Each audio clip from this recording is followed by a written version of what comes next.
Hello, everyone, and welcome back to the Cop Out podcast. It's been a while. We haven't been there recently, but we're back again to have a little chat about the pre-season games. So there's only been two so far.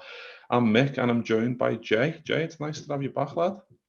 I want to give you a big virtual hug, mate. I feel like I've not seen you for ages. Yeah, it feels like I'd love to know the date me and you last done one. It must have been. It's getting on for a year, isn't it? It must be. Oh, oh God, must be. Yeah, I'm sure some of our loyal fans will know when it was, and they'll dig it out and put it in the comments for us.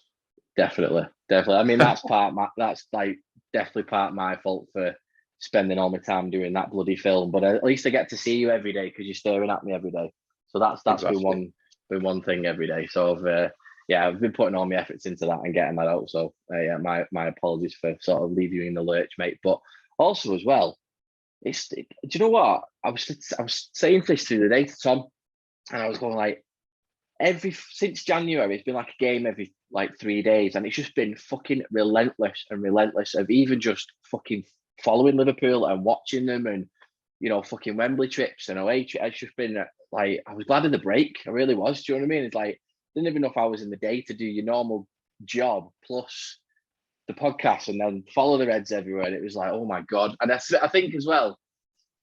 I think we both got a little bit burnt out, didn't we, after the COVID year and 3 shows a day, and it was fucking depressing.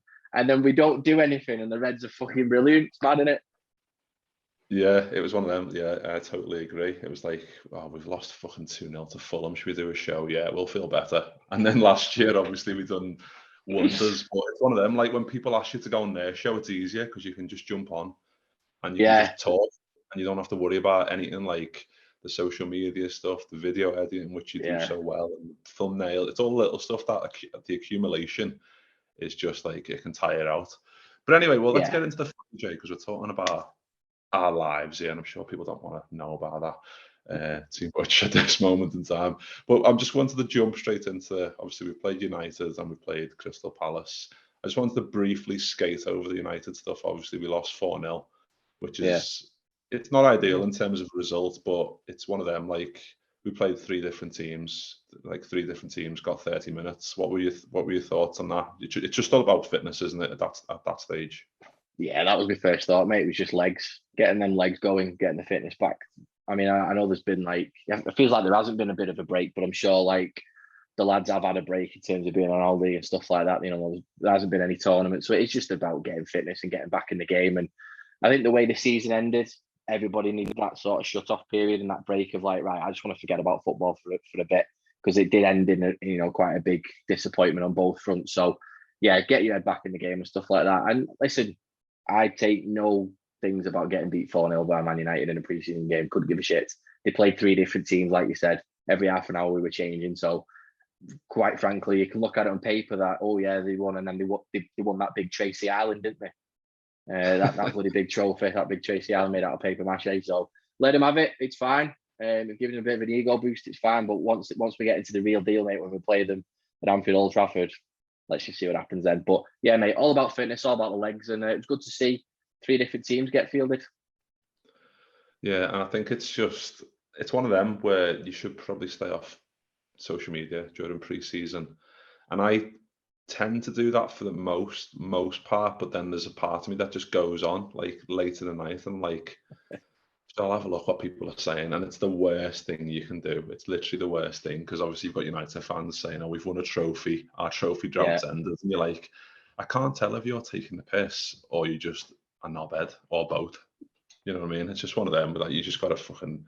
It's a pre-season game. They started pretty much the first full strength team against. We had Mabaya right back and it was Chambers left back, both 16, 17. So it's just one of them. Like it was a bad result, but everyone got legs, got some minute in the legs, and that's all that matters at that point in time. So we moved on from that one, obviously, and then we went into the Palace game, which was a much better performance, wasn't it? Obviously, we fielded a much stronger team. Goals by Hendo and by Salah. What were your thoughts on that game? yeah, really, really pleased overall because I think we needed a sort of response to what happened against Man United. So I think going off that, I was much more pleased with the 2-0 win. Again, against the Premier League team. Years ago, I used to be really annoyed that we playing Premier League teams in pre-season, because I think you don't get. I thought you'd save it. You don't want to throw too much at them. You don't want to give yourself away a little bit. But I like it now because you are sort of giving yourself that extra bit of test, and you are going to be playing those players again. So it's good to do that. But yeah, really good to see a better lineup in terms of more strength. Not as many subs during the game, and yeah, a decent little result, to be fair. Yeah, and obviously the goal by Hendo early on was a nice little finish, good little cutback by Harvey Elliott, and then Salah gets a goal just after the second half. But obviously I think Núñez comes on at half time as well, and so does Carvalho. And I mean, we've just been talking about social media, but we've got to bring it up. Obviously, the Núñez stuff where he's missing chances or he's missing chances in training, and Twitter just goes crazy. What are your thoughts on all that stuff? It's absolutely balmy, isn't it? It's bollocks, mate. Fucking bollocks. Fucking bollocks, blood. Yeah, I do. I think it's absolute bullshit. I just think there's no need for it. There's no need for it. And again, if Twitter and that was around the way it is today, when Torres was playing in his first game, that compilation resurfaced again from Setanta Sports. Really, really interesting because he wasn't very good in his first couple of pre-season games. He missed a penalty against Portsmouth for the Premier League Asia Cup. And everyone was like, oh my God, and it was like, yeah, whatever. He gave the two fingers up to everybody that season and for the rest, sort of the rest of his Liverpool career anyway. So you take nothing from it. This poor lad is still 22, 23, or however old he is. He is playing in a team where he doesn't speak the language. He's got your boyfriend translating for him, isn't he? You know what I mean? So you can't get on his back for 60 minutes of football. It's like I said, I put a tweet out and I say, if you started a new job and after an hour, your boss, your clients, your customers, your colleagues turn around saying, you're shit, we don't like you, get out, you'd be taken to a tribunal. You'd be like, fucking, you're sacking me after an hour, you must be joking. This is exactly the same situation. It's bollocks, and it's so unfair, but that is the world we live in right now, because as soon as a rival fan makes a 3-minute compilation of him missing chances or having a missed touch, all of a sudden he's shit. And yeah, it's just bollocks, mate. And fair play to him for doing the little resilient tweet. Now, whether he's aiming that at the sort of minority Liverpool fans or the rivals, whatever, it is just shush and just watching when the season starts. Yeah, I hope it's to both, really, because obviously the rival fans are bound to do it, because why wouldn't they? Especially United fans, because they were apparently close to signing them, so they've got a reason to do it. But there's like Chelsea fans and whatever, but then I saw Liverpool fans, and I don't know if they actually are Liverpool fans, but I saw some so-called Reds saying, "Oh, I'm worried that this transfer isn't gonna hit the mark," or whatever. It's like, you can be worried without being that dramatic. Do you know what I mean? Like, you can be worried about every transfer, but you just got to look at the track record of Jurgen Klopp. We don't spend over the odds if it's not going to work out, and it might not work out. It might not, but you just got to think percentages and how good he was last year for Benfica, performing the goals he scored against us in those games. And I know you can't judge him purely off that, but he's got incredible finishing abilities. And I think once he starts to get used to everyone, because I think even in the Palace game, there's a few balls from Trent where it was just behind him, or it was the slightly different direction. And once that gets on point, we'll start seeing him shine, won't we? Yeah, definitely, mate. And again, if people are judging Núñez after 60 minutes, and they clearly didn't watch him in the 2 games against us, he was brilliant. He banged in a hat-trick at Anfield, and 2 of them were disallowed. You've got to look at certain things that he put himself in the window in that game, and we all thought he was a brilliant player. And that's where his transfer value went up for me for his performances last year, and especially against us. And it begs belief. It really, really does. And it seems like you can't have an off game these days. You really can't. But it's what you said before, mate. Jurgen and the team very rarely miss on a transfer, unless it's very, very strange circumstances. So I'm really confident this lad will crack on. And the thing is, as well, what a lot of people forget is Núñez is a different sort of striker in this Klopp era, and one that will have to either we have to adapt to the way he plays football, or he adapts to our game. And it'll be very interesting to see, because I firmly believe if you have like a proper number 9 in that Champions League final, I think it comes out maybe a different outcome. And maybe when there has been games we've been trying to nick that goal, that type of player does get it. So it's exciting to see, mate, because everyone said that this Klopp team needs to evolve at some point, and it will collapse, and he'll need to do a rebuild and stuff. Listen, we've only lost Mane at the end of the day. The rest of that 10 is still there, and he's just got to fit in, and he will. It'll come, mate. It really will. Yeah, and I think the interesting thing is, obviously Sadio Mane coming as a right winger goes to the left wing and then goes to centre forward, and from January onwards, this calendar year, he was absolutely tremendous. So it's one of them, like when Mane first started getting put in that centre forward role, there was kind of like, oh, his first touch isn't great. Oh, is he going to be able to adapt again from a winger role to a winger role back to a central role? And it's like Jurgen Klopp's a mastermind of these type of things, like to identify a player and then obviously give them some time, like he has done in the past with Robertson and Fabinho. Yeah. So don't be surprised if he's maybe not in the team for a while. Maybe as he maybe adjusts a little bit, you might see Bobby a little bit more. And I thought we might see Jota a little bit more. And this is what I wanted to get onto a little bit, because Klopp confirmed, I think it was last week, that Diogo Jota will miss the Community Shield next Saturday. So you probably imagine he'll miss the Fulham game as well, which is only a week later on the following Saturday. Do you think that might I don't think it will, but you reckon that adds a little bit more pressure because there's a little bit less strength and depth in that 9 role for us?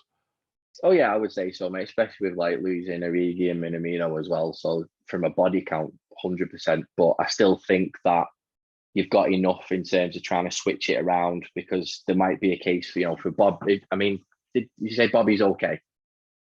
Yeah, Bobby's fine, I think. So Bobby's fine. So there's the straight replacement there for Jota in terms of the pecking order for now. Yeah, absolutely. But there's other things that could do, because Salah's played there a couple of times. All right, that hasn't always been the best. So you could bring sort of Harvey Elliott on the right-hand side or Carvalho on one of the sides and stuff like that. So we've got options, mate. We really have. So it's not going to worry me too much, although I love Diogo Jota, and of course we want him fit, and wish him all the best and for a speedy recovery. Like, hope he is fit for the first game of the season and there's no issues, no dramas. But yeah, it doesn't worry me at all, mate. I still think we'll be all right. Yeah, because he's one of them, Jota, that I think he went under, obviously, the rival of Diaz in January, just absolutely fucking smashed it, didn't he? He was just amazing. Yeah. So Jota kind of, I don't know if he maybe lost a little bit of confidence, or we were kind of comparing him to what Diaz did, because Diaz was like taking people on and exciting and whatever, and Jota was maybe playing games, not playing too well, but he'd score. It's like, well, if you're number 9, that's literally the biggest cliche ever. If your number 9 doesn't play well, but then scores at the end, that's like that's what you want, isn't it? So 100%. He's got a big season this season as well, hasn't he? And another one that obviously we've talked about, you just touched on Harvey Elliott. Another player we've brought in is Fabio Carvalho.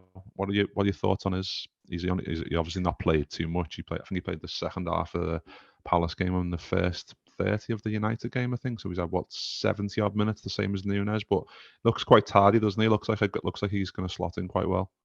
Does indeed, mate. He's unlucky to not score twice as well. But I love the way he has the Diaz movement, where he'll have it on his left foot and he'll cut inside on his right and sort of try and bend one. And if it wasn't David De Gea, it's a goal. So yeah, really excited by that type of player as well. And again, going back to the Núñez comparison of, like, I saw someone on Twitter saying, "Oh well, I've not seen much from Darwin Núñez, but Carvalho's coming and he's slotted and he's been brilliant." It's like, yeah, he's English. It's easy to slot in when you're English and you speak the language. Surprising that, isn't it? If I go to Germany and sit in a restaurant, I'm screwed because I can't speak German. It's exactly the same situation. So I just don't understand it. We speak the language of football. Yeah, all right, but you still need to communicate on the bloody football pitch. Well, I think that Carvalho is going to be a fantastic option, and we've got 2 of the most exciting youngsters in English football, but world football as well. So I cannot wait, and I won't care one bit. As soon as that starting lineup happens, and if he's in that starting lineup against Fulham on that first game at Craven Cottage, don't care. I would fucking love it. And he'd lap it up as well, to be fair, because he seems that type of confident kid. So yeah, I'm loving. What about you? Yeah, I think same. I think he's in the like Harvey Elliott mould, and we seen was at the beginning of the last season where Harvey Elliott gets thrown against Burnley, didn't he? At Mm. Anfield, and I was like, I think I went that game and I looked at the team sheet and I was like, fucking hell, he's thrown Harvey Elliott into the starting 11. It's things like that this is the reason why these players come to Liverpool, because there's a clear Yeah, pathway, and that's why obviously we all wanted another midfielder, ideally in terms of like maybe another defensive midfielder. But I think Klopp kind of brushed that aside by saying, well, we've got Jones, we've got Carvalho, we've got Elliott. If you bring in another midfielder, you're blocking the path for these type of players, which you can understand to a degree, because if Harvey Elliott does well, if Carvalho does well, and if Jones steps up a little bit as well, or steps up quite a bit in terms of maybe consistency, then there's three mm. really talented young players there that we can. They're the future in a way. So we just They need are. to. They They're are not the going to get better future. without not playing, are they? So that's the thing. No, that's true, mate. It's true, but also as well from a young mindset as well, you're going to make mistakes, aren't you, that you're not used to, and it can have an effect on you where it might need. Well, we need to take him out for a couple of weeks, and you do need that extra body who's more established and stuff. So I do get it from that point of view, where it's a case of obviously everyone wants Jude Bellingham in this summer. It's probably more likely going to happen next summer, but I still thought we might have brought in an extra, first teamer of a midfield player, you know what I mean? Because there's obviously all the talk of the rotation and everything. And, there are a few players that are pushing the age barrier at the minute. So we do need to do something. So, but yeah, you are absolutely right, mate. The future's bright. So I'm quite happy with that. The future's bright, the future's orange, as that old slogan went. But Showing your yeah, age there, lad. absolutely. So yeah, so I'm happy either way, mate. It's exciting, isn't it? I love seeing exciting young players, and if Harvey Elliott can hit the ground running like he did last season, and Carvalho can replicate that, mate, then fucking hell, can't wait, cannot wait, bring it on. Yeah, it's proper exciting. I like it. Like you said, it's seasons like what, 30? Is it 30 odd days away or something like that? Might be less. I was counting at one stage, and I was getting to like early 30s. Like, I can't be asked anymore. I really can't. But yeah, so obviously played two, won one, lost one, unfortunately. But we've got Leipzig on Thursday night, 6:15 UK time. I mean, I was going to ask you like thoughts going into that one, but it's kind of one of them, and it's going to be probably maybe a mixture of youth and experience first half, and the same again second half, isn't it? And obviously try and get Núñez a goal to kind of maybe alleviate some of the pressure on him Yeah, that maybe he's creating himself, like you said with the tweet that he put up. Maybe he's obviously got high standards for himself, so maybe if he gets a goal in that game, obviously see Carvalho a little bit more and just kind of get everyone gelled together, like Mo Salah and that Mo Salah and Trent in that Palace game. We're just oh looking. mate, The link-up play was just like unreal, absolutely wasn't it? perfect. So Yeah. we want more of that, don't we? Thursday night. Oh yeah, give me some more of that. I mean, that loveliness that we see. The longer pre-season goes on, the more we'll start to see what Klopp is thinking in terms of his formation, the style of play, and the 11 that he wants to play. So that's always good to see these games, because you sort of get a feel for it of what he's planning on doing. But you're absolutely right about Núñez, mate. Once he gets that first goal, whether it's pre-season or not, I think he'll just the boost of confidence will happen. But the team needs to adapt the way he plays and the runs that he makes as well. So this is what these games are about. Let's start doing it now, before you don't want to go into the season and not knowing what you're doing. It takes like 6 to 8 weeks of games, and all of a sudden you're not fighting for the title anymore. You are going to be fighting for a fourth spot. So you need to do it now, mate, while it can. So people just need to don't lose their heads at these preseason games. But I was thinking about this the other day. You said before about showing our age, mate. Do you remember back in the day where the only way you could see a preseason result was in the newspaper? Yeah, or if you're on holiday abroad, some dodgy channel abroad had it, and it was very rare that you got to see preseason. You didn't get to see the training camps. You didn't get to see anything like that. Everything is all on YouTube now, and it's all access. And the lads can't have a shit without it being shown. You know what I mean? So it's like, it's a shame, really, because that sort of behind closed door stuff for pre-season is gone now, and everything's scrutinised, and it's really, really unfair. And it's unfair for the fan base to judge every kick of the ball like that. They have a right to, of course they do. Everyone has the right to an opinion, but just take a minute of the situation and the environment and what the club's trying to do, because the balance doesn't matter. When the Premier League starts, it fucking happens then. Fucking criticise like ever.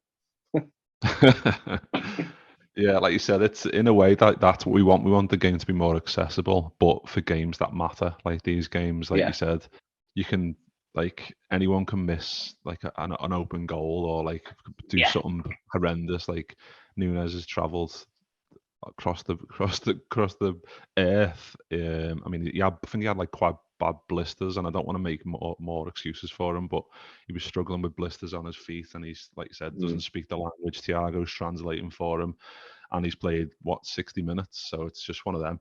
And I was having a little look actually because I was trying to make a point, and I was looking at like the likes of Voronin, and Voronin scored. I think he scored 6 goals in his 3 pre-seasons yeah, at Liverpool, and he scored 6 goals in all competitions in the games that matters. So he was a one that he could show it in pre-season, and that was the time for him because maybe everyone else wasn't as fit, or maybe he yeah, was just good at getting himself fitter quicker than most people, and he can bag goals, whereas some people maybe take a little bit longer. So just having that little bit of patience, and like you said, we shouldn't even really be talking about. I'd like not to be talking about this, but I suppose because yeah, it's so prevalent now on social media and stuff, it's worth just kind of talking about to make yourself feel a little bit more yeah, sane.